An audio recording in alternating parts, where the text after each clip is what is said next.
Olá, meu nome é Fabiano. Iniciamos agora mais um Evangelho online pelo Grupo Espírita Casa do Caminho.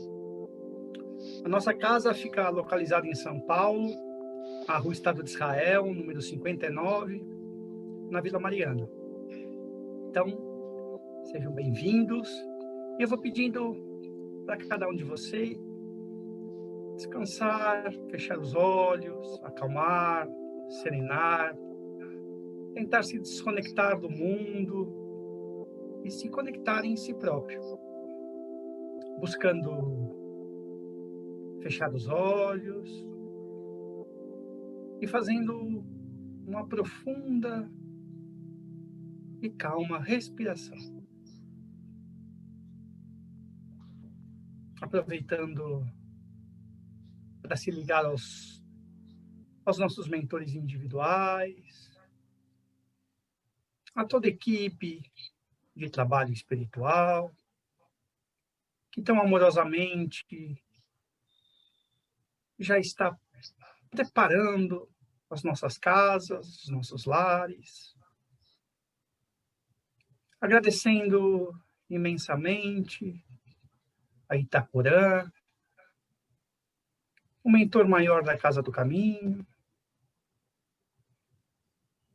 e com ele vamos nos ligando ao nosso irmão Jesus,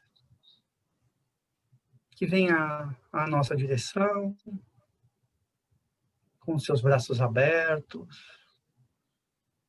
com esse abraço caloroso que nos envolve, nos acalma, nos direciona. E com essa paz em nossos corações e a gratidão por estarmos aqui,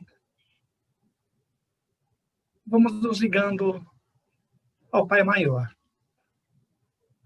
E com ele, dizendo: Pai nosso que estais nos céus, santificado seja o vosso nome, venha a nós o vosso reino, seja feita a vossa vontade, assim na terra como nos céus.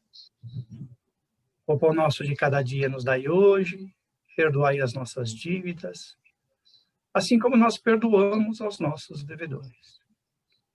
E não nos deixeis cair em tentações, mas livrai-nos, Senhor, de todo mal. Que possamos estar, então, envoltos nesse círculo protetor, pedindo uma vibração especial à Célia, nossa palestrante no dia de hoje, que falará sobre o tema a fé humana e a fé divina. Seja bem-vinda, Célia. Obrigada, Fabiana.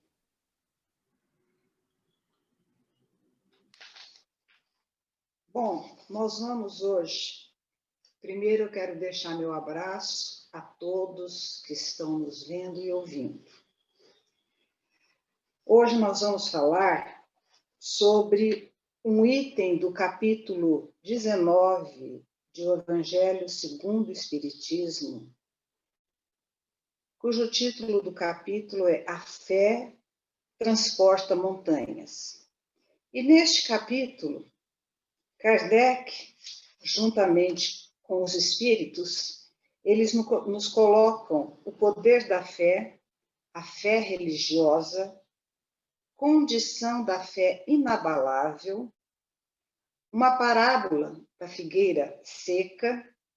Aí, nas instruções dos espíritos, vem a fé, mãe da esperança e caridade, e o último item, a fé divina e a fé humana, que nós vamos hoje conversar sobre isso. Então, o item da fé divina e da fé humana, o espírito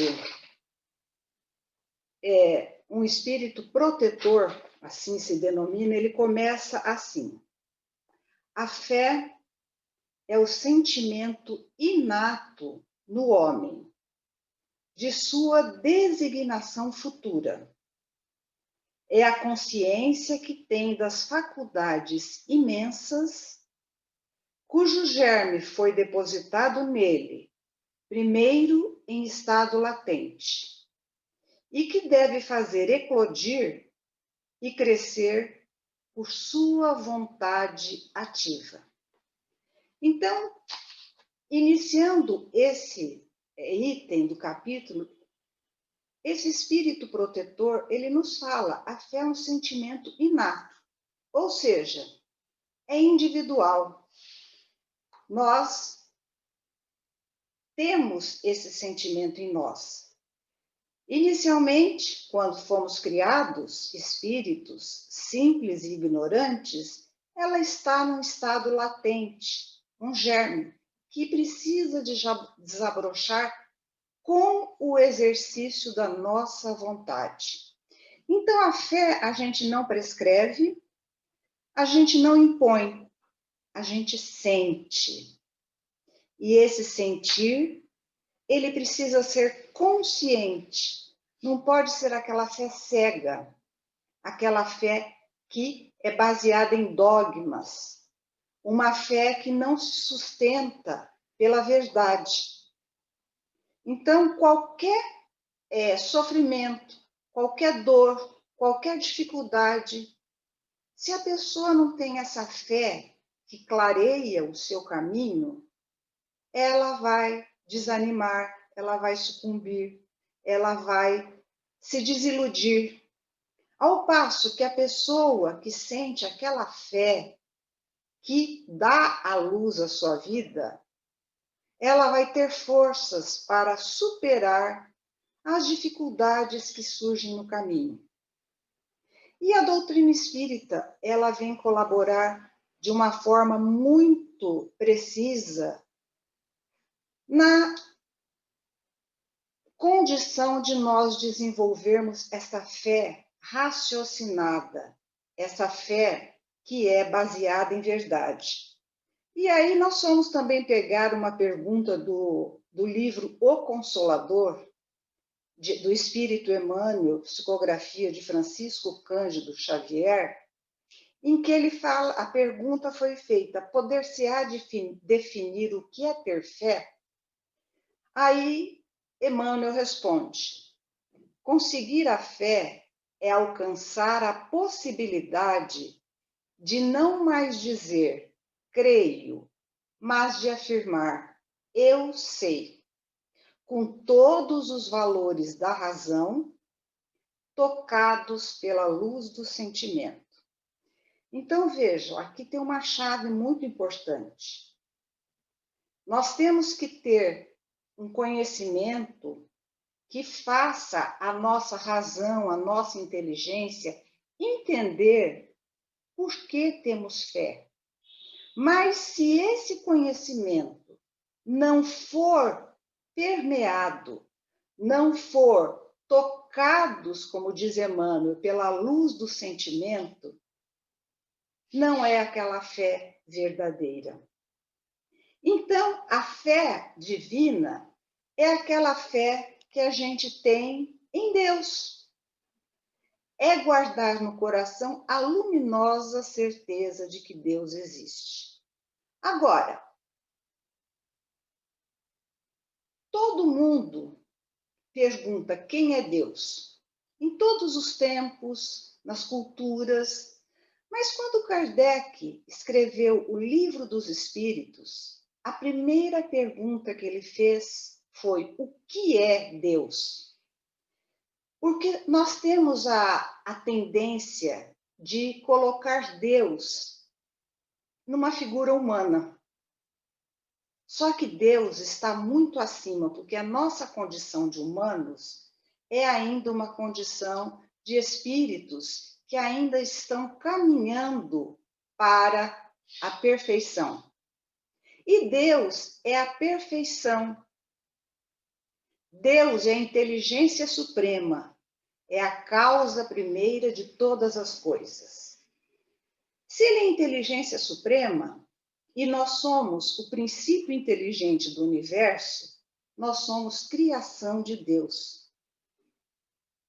E por sermos criaturas criadas por Deus, nós nunca chegaremos a ser igual a Deus. A causa primeira de todas as coisas. Então, ele criou tudo que existe. E aí, se a gente pegar um livro da Meimei, que é para criança, onde ela trabalha todas as frases da oração Pai Nosso, ela conta uma historieta muito interessante para a gente sobre a existência de Deus. Como é que a gente acredita que Deus existe? Então, ela conta que um velho árabe analfabeto, todas as noites, antes de se recolher para dormir, ele fazia suas orações dirigidas a Deus. E o fazia com tanto fervor que um rico chefe de uma caravana, que também estava ali acampado, naqueles oásis, chegou para ele e falou: mas por que você ora com tanto fervor por uma coisa que você não conhece? Aí ele falou assim: meu senhor, quando o senhor recebe uma joia, o senhor sabe quem foi o ourives que fez? Ele falou: sim, pela maneira como ele trabalha o ouro, pela maneira como ele esculpe, eu sei sim qual foi o ourives que fez. Aí esse árabe analfabeto falou: e quando o senhor vê uma pegada de um animal, o senhor sabe identificar quem é o animal? Sim, pelas marcas que ele deixa na areia, na terra, eu sei identificar sim. Aí ele falou para esse rico comerciante: então, olhe para o céu. Quem é que criou todas essas estrelas, todo esse firmamento? Só pode ser Deus. Aí o rico caravaneiro realmente se deu por convencido e deixou que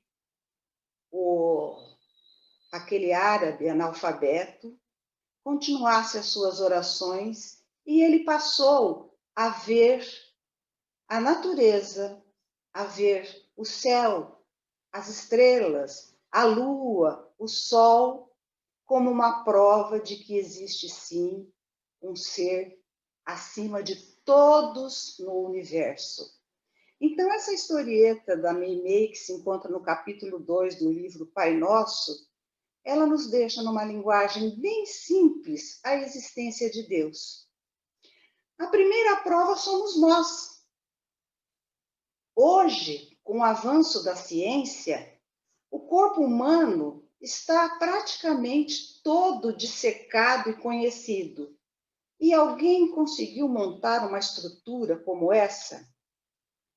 Não. E é uma estrutura personalizada, hein?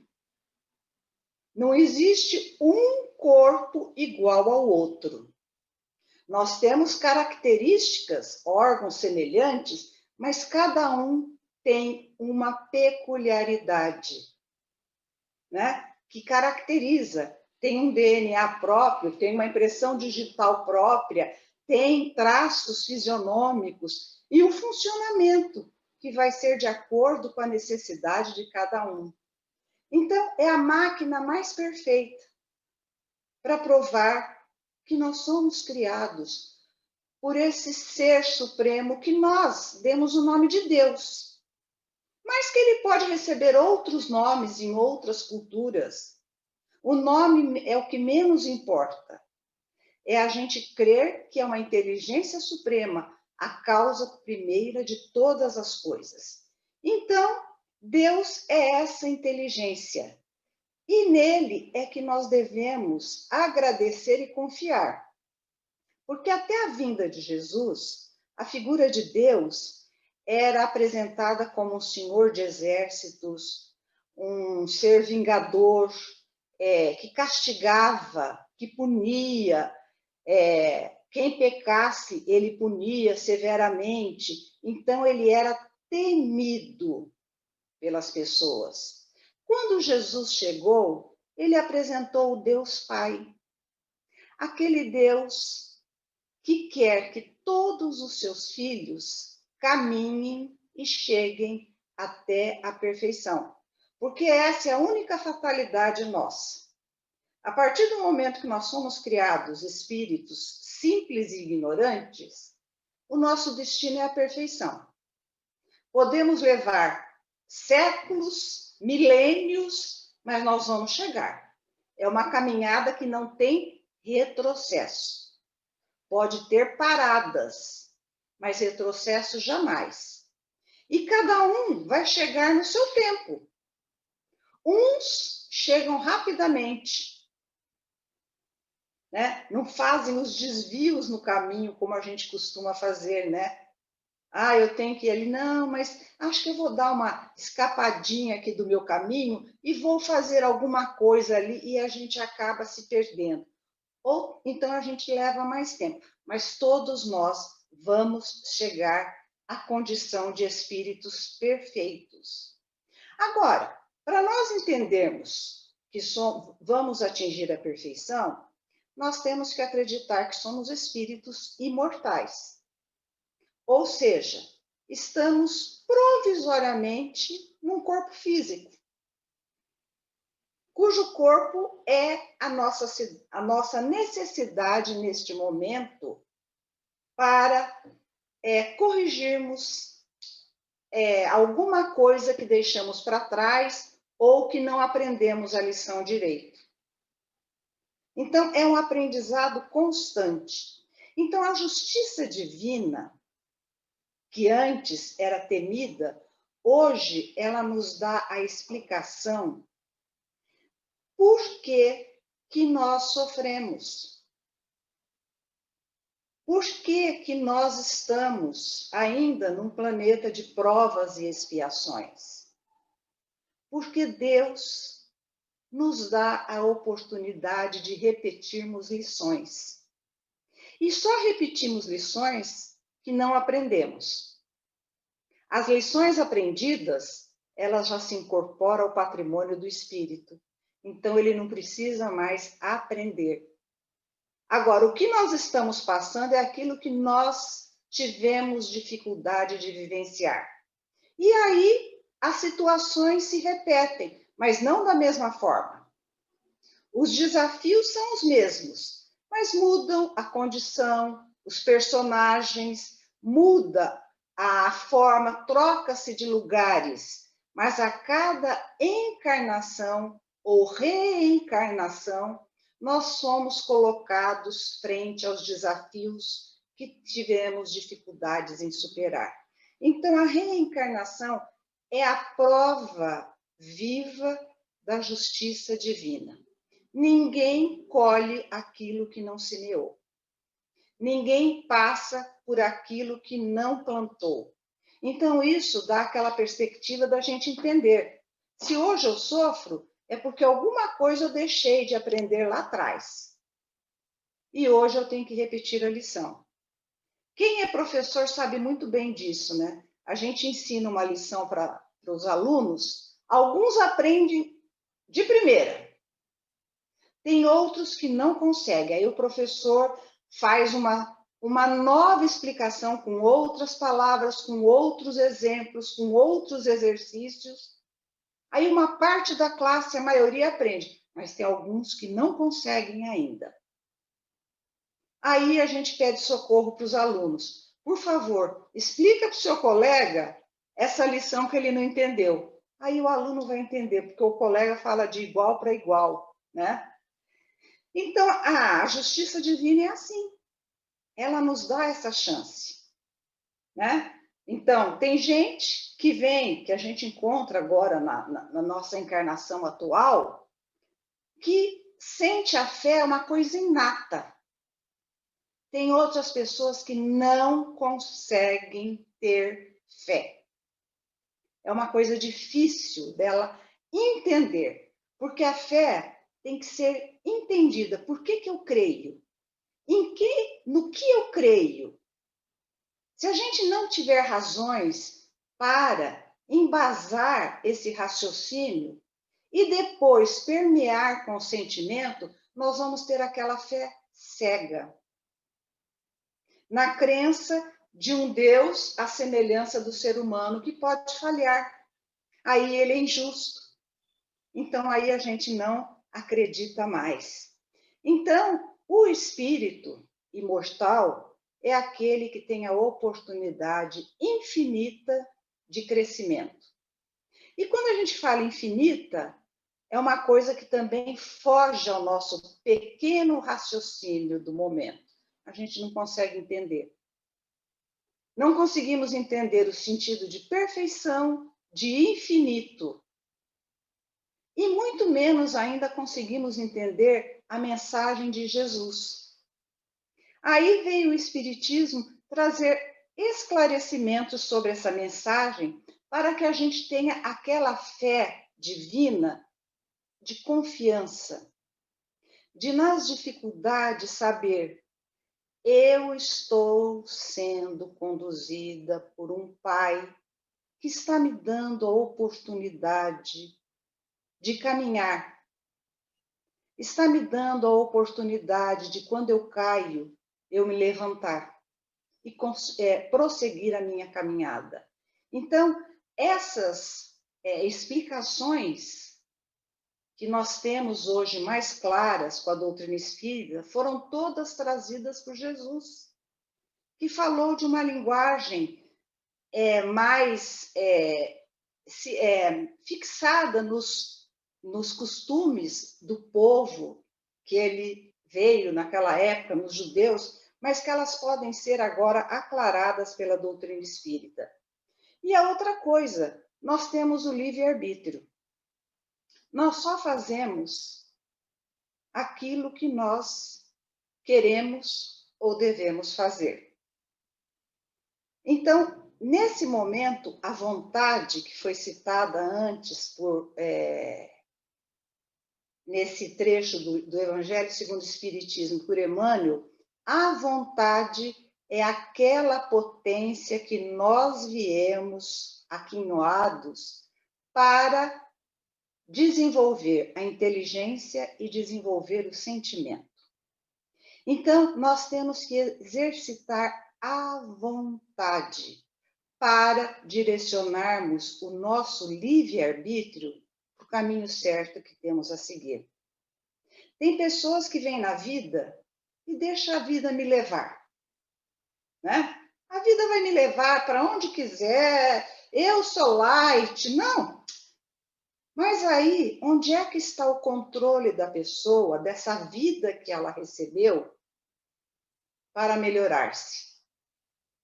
Esses dias eu assisti um filme, não sei se vocês lembram do personagem, Jorginho Guinle, que era o maior playboy do Rio de Janeiro, e que quando os pais faleceram, ele recebeu uma fortuna imensurável.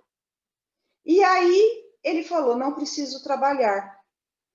E ele fez os cálculos do dinheiro que ele recebeu, quanto ele poderia gastar por dia, até um X de anos que ele achou que iria viver. E aí ele falou, não preciso trabalhar. Então ele só usufruiu. Só que ele viveu mais do que ele havia programado. E aí, no final da vida, ele, que era dono do hotel famoso Copacabana Palace, ele foi morar num quartinho do fundo, pago por seus amigos, porque ele não tinha dinheiro nem para comer. Então, foi uma pessoa que veio com fortuna, que é um desafio muito grande, e apenas usufruiu, não empregou. Então, nós somos aquinhoados por fortunas que nós temos que aprender a usar. O nosso corpo é a nossa primeira fortuna, porque é um empréstimo de Deus para que o nosso espírito possa evoluir.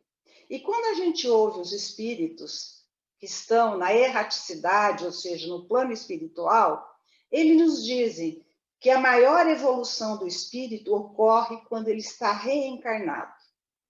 Porque quando ele está no plano espiritual, ele está convivendo na faixa vibratória dos seus semelhantes. Então, os desafios não são grandes. Mas quando a gente reencarna, a gente vem com os desafetos, a gente vem com amigos, a gente vem com inimigos. E nesse conflito, nesse amálgama de relações, é que nós vamos desenvolvendo essas potencialidades do sentimento, da inteligência, acionados pela vontade. Então, tudo isso nos mostra que Deus está nos guiando. É aquela fé raciocinada. Eu creio em Deus porque eu sei de onde eu vim, eu sei para onde eu vou retornar quando esse meu corpo perder a sua capacidade de vida. Eu sei por que eu estou neste momento aqui neste planeta Terra. O que é que eu tenho que fazer? Então, essas respostas nos dão a segurança da fé em Deus, como aquele Pai que nos dá a oportunidade. E a fé raciocinada, que a gente encontra essa definição, que pode encarar a razão face a face em todas as épocas da humanidade, até hoje a ciência tem comprovado todos os princípios espíritas. Nós não tivemos ainda uma descoberta científica que não tenha comprovado a pluralidade dos mundos habitados, a imortalidade da alma, a reencarnação, o livre-arbítrio. Nada ainda, a mediunidade hoje está sendo comprovada, essa comunicação que nós podemos ter com o mundo dos espíritos, tudo isso a ciência está corroborando. Então, a nossa fé é calcada nos fatos que nos dão a convicção. Agora, nós temos também aquela fé humana. O que é a fé humana? É aquela que, além de acreditar num Pai, numa inteligência suprema, nós acreditamos na nossa potencialidade, no nosso querer, no nosso sentir. E nós temos um exemplo de fé que está convivendo conosco e que completou 80 anos esse ano. É o maestro João Carlos Martins. A vida dele foi uma vida de extremos desafios. Quem ouviu há pouco tempo ele falar sobre a vida, ele nasceu em 1940, ou seja, completou 80 anos. Aos 18 anos, ele começou a apresentar um problema nas mãos, que era provocado por uma lesão cerebral degenerativa. Agora, imagina um pianista apresentar problema nas mãos, que é o instrumento que ele usa para tocar, né? E aí ele teve sequelas de ouvir a música e interpretar num tom abaixo, que nós não vamos... E ele se submeteu a uma cirurgia do cérebro, ele ficou 9 meses internado e não resolveu o problema. E ele percebeu que, quando ele acordava, ele tocava de 3 a 4 horas perfeitamente. Depois ele não conseguia mais. Aí, então, ele acostumou o organismo a dormir antes do show, da apresentação que ele teria que fazer. Ele dormia antes, acordava, nas 3, 4 horas seguintes, ele tocava perfeitamente bem. E ele foi superando. Ele teve problemas de apendicite, ele ficou em coma mais de um mês, depois ele teve embolia pulmonar, ele fez cirurgias de cérebro, várias, para tentar resolver, até que ele, não aguentando a dor, ele mandou seccionar os nervos da mão para que ele não sentisse as dores atrozes. Então, ele só ficou com o polegar, tocava com o polegar. Aí ele resolveu ser maestro. E depois disso, descobriram uma luva biônica, onde ele poderia tocar, mas ele teve que treinar tudo novamente. Todas as notas, porque com a luva biônica o impacto na tecla era diferente do que com os dedos. Então ele treina 8 horas por dia os mesmos exercícios para se acostumar, dorme com essa luva. Então, ele, no dia do seu aniversário, ele falou o seguinte: a minha missão é transmitir emoção ao público. Deus me deu esse desafio. Minha vida sempre foi baseada na disciplina de um atleta e na alma de um poeta. Então, hoje, com 80 anos, ele faz 100 abdominais, ele corre 1.200 metros por dia, ele faz musculação, ele faz exercícios físicos e 8 horas de exercícios no piano. Então, vejam, essa é uma fé humana. Eu peguei este exemplo porque ele é muito recente. Então, apesar de todas as dificuldades pelas quais ele passou e passa, ele nunca desistiu de ser um pianista. E continua sendo até hoje. Então, é isso que nós temos que pegar como estímulo. É isso que nós temos que aprender, a estudar as obras da codificação espírita, porque ali nós vamos encontrar respostas para todas as nossas indagações, todas as nossas dúvidas, toda a lei moral de Jesus, todas as orientações para vivermos nesse mundo com as dificuldades que todos temos que passar. Então, o espírita ou o simpatizante, ele tem que ler as 5 obras da codificação: o Livro dos Espíritos, o Livro dos Médiuns, o Evangelho segundo o Espiritismo, o Céu e o Inferno e a Gênese. Com esses livros, nós temos respostas e explicações que nos dão a nossa razão, o entendimento e a compreensão necessária de todos os processos da vida para termos uma fé divina embasada na verdade. E quando ela é embasada na verdade, pode-se apagar as luzes ou a ignorância humana. Ela vai sempre brilhar. Então, era esse o recado que eu queria dar para vocês sobre a fé humana e a fé divina. Meu abraço a todos.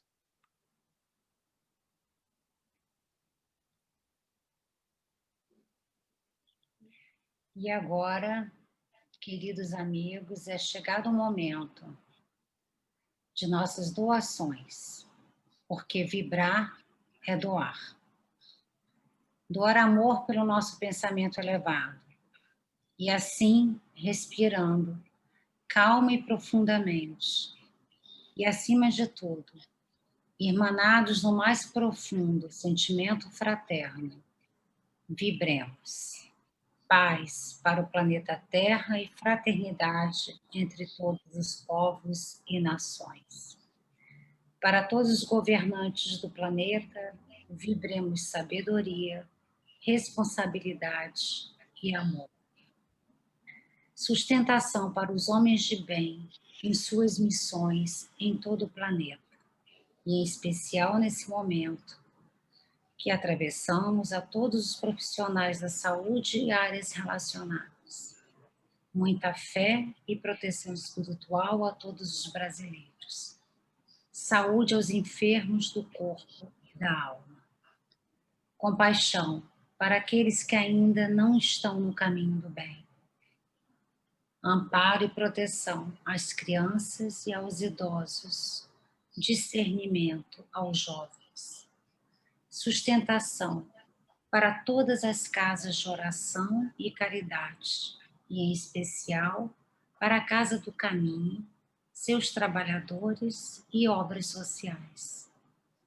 Proteção espiritual para todos aqueles que pedem ajuda para vencer suas dificuldades e para todos os necessitados que agora vêm em nossa mente, encarnados e desencarnados.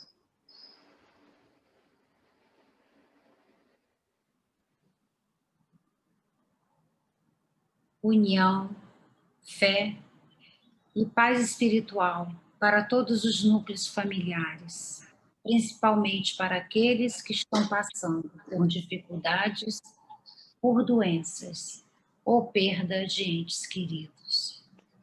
Vibremos a harmonia para os nossos lares, equilíbrio e força, luz, coragem e perseverança para todos nós, e que se fortaleça em nossos corações o amor de Cristo.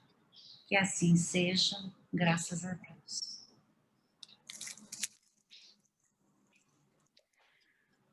E agora, chegamos ao momento final do nosso Evangelho, que é o momento de agradecermos. Agradecemos a tudo que aqui recebemos, a palestra que ouvimos, a essa doutrina que consola, que nos orienta, que esclarece. Agradecemos aos nossos espíritos amigos, anjos da guarda, aos espíritos que protegem nossos lares, a nossas casas, a Itaporã, dirigente maior da nossa Casa do Caminho, que nos auxilia, que nos dá força. Agradecemos a todos por todas essas energias que recebemos do plano maior, essa chuva de bênçãos que cai sobre nós incessantemente. Que nós possamos ter ouvidos de ouvir, olhos para ver, coração para sentir e receber. Que seja então, Senhor, em nome de todos nós possamos agradecer e pedir permissão para, de nossa parte, encerrar esse Evangelho de hoje. Que assim seja, graças a Deus.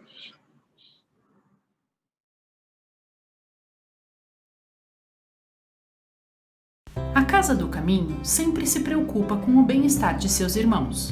Há momentos que precisamos de amparo. Pensando nestes momentos e seguindo uma de nossas principais tarefas, que é acolher, a Casa do Caminho inicia a orientação online. Participar é fácil. Acesse www.casadocaminho.com.br. Clique no botão Orientação Online e em seguida no botão Agendar. Clique em Sem Preferência ou em qualquer um dos orientadores disponíveis. Escolha o dia e o horário e preencha o formulário com seus dados. Finalize clicando em Concordo com a política de privacidade e em seguida clique em Agendar.